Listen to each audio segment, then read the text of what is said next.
The email said they had been watching us compete for 3 years. Not to find the best candidate. To find out if we'd ever stop running from each other. Okay, that's not exactly what it said. But it was close enough. Simone had been helping me organize the shared project folder Jake and I had set up, and she had accidentally opened an attachment that had been forwarded to my university email from the internship committee's administrative account. A chain of internal messages. The kind you're not supposed to see. She read it. Then she called me over. Then she made me read it twice. The relevant part went something like this: the Ellis-Morrison dynamic continues to be the most productive pairing we've observed in the program. Recommend maintaining competitive structure through final phase to assess performance under pressure. Note, collaborative potential if friction is resolved would be exceptional. Collaborative potential if friction is resolved. I sat down on the library chair very slowly. They had known. The committee, Dr. Wren, possibly the entire department, they had watched Jake and me compete for years, and they had structured this entire process around us. Not just to find one good intern. To see what we could do together if we were ever forced to stop fighting. Simone put her hand on my arm. Mara. Don't. I'm just saying dash. I know what you're saying. She said it anyway. He's not your enemy. I knew that. I think I had known that for a while. That was the problem. I didn't tell Jake about the email right away. I told myself it was because I needed to process it first.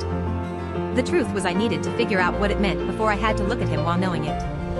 But the universe, as it turns out, does not care about my processing timeline. We had a working session scheduled for Thursday evening at the campus coffee house. I got there first again.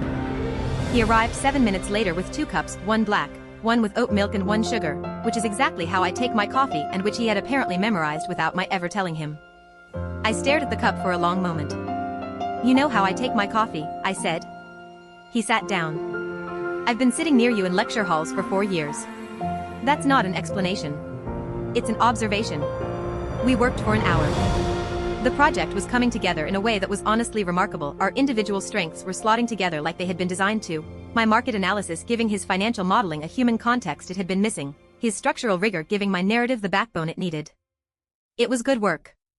It was better than either of us would have done alone, and we both knew it. At some point I looked up and caught him watching me instead of the screen. What? I said.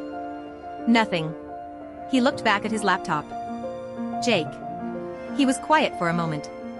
Then he closed his laptop. Which was how I knew something was actually happening, because Jake Morrison does not close his laptop mid-session. Can I ask you something? He said. You can try. Why have you been competing with me this hard? Like, genuinely. What are you trying to prove? I opened my mouth. Closed it. The honest answer was sitting right there, and I did not want to say it. You went first, I said instead. In 4th grade. You put your paper on that board, and I decided I was going to be better than you at everything for the rest of my life. I didn't put my paper on the board. Mrs. Calloway did. I know that now. He looked at me steadily. And later? In high school? In college? The coffee house hummed around us. Someone's music was playing too loud 2 tables over. I looked at him, really looked at him, and I thought about every argument we'd had, every competition, every moment I'd worked twice as hard because he existed. It was easier, I said finally, to compete with you. Than to. I stopped. Then to what? I shook my head. Mara. His voice was low. Then to what? Then to admit that I looked forward to seeing you every single day, I said. And that was terrifying. So I turned it into something I knew how to handle. The silence that followed was the loudest thing I had ever heard.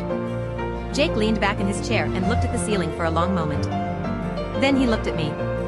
I wrote a terrible sonnet about you in 10th grade, he said. It was really bad. I burned it. I laughed. Actually laughed, the kind that comes out before you can stop it. You did not. I absolutely did. I was 16 and you had just beaten me at the regional essay competition and you were so happy about it, and I was so dash. He stopped. Shook his head. I didn't know what to do with it. So I competed harder. We looked at each other across the table. 10 years. 10 years of honor rolls and trophies and scholarship applications and arguments in hallways and careful distance. 10 years of the same feeling dressed up as rivalry because rivalry was safe and this, whatever this was not. I found the committee email, I said quietly. He nodded slowly. I know. Dr. Wren told me they sent it to the wrong account.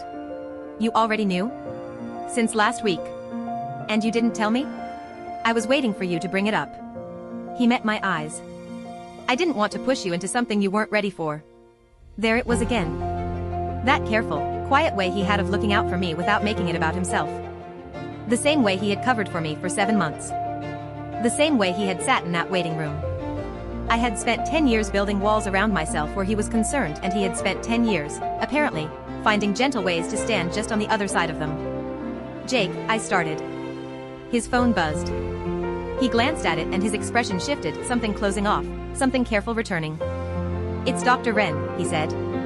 She wants to meet with both of us tomorrow morning. He paused. She says it's about the final structure of the internship. I felt the warmth of the last 10 minutes begin to cool at the edges. Because I had a feeling that whatever Dr. Wren was about to tell us was going to make everything we had just said to each other a great deal more complicated.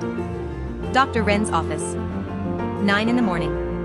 And the moment she told us what the committee had decided about the final position, I understood that everything Jake and I had just said to each other, every honest, terrifying word, was about to be put to the hardest possible test. Stay tuned for the next part.